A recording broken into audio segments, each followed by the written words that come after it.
Hello, my spoiler alert friends. So, I finished the first season of The Rise of the Shield Hero. I've been messing that up this whole time. I kept saying, like, The Rise of the Shield.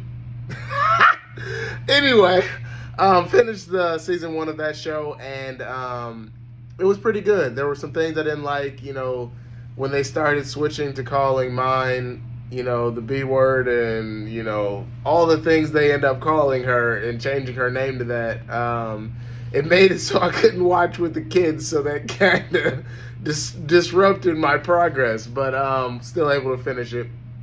Also, didn't like the depiction of the church. It's like, why everybody got to come to the church? Like, it's a bad thing. But granted, this isn't the real church, so it is what it is. I can accept that too.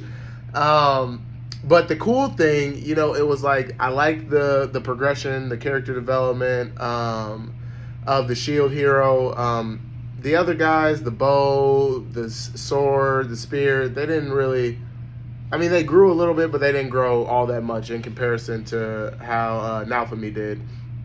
But the questions I'm left with, right? So we had that last wave that came through, and Glass was one of the villains, but now we know that she's from another world, and she's a hero from her other world, and she's trying to protect that from being destroyed, which is interesting.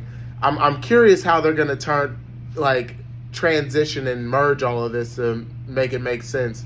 But the interesting thing to me, and kind of curious, and I was trying to figure out, was Lark. He was an adventurer that Naofumi came up against, and Naofumi is this shield hero for anyone who hasn't seen the show.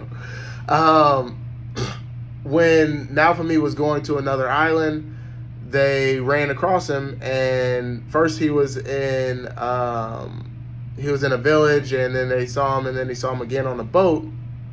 And I'm trying to figure out, how is it that Lark was able to be in like their world without having been drawn in by the wave like Glass is. So it's just a curious thing. I'm interested to see what happens in season 2. I started to watch season 2 a little bit, like I got maybe the first minute of it, and I can see that they changed Naofumi's voice, and it's like, gosh, why do they keep doing this stuff? But I'm excited to keep you guys posted. I'll let you know what I come across. Thanks for watching. I'll see you next time.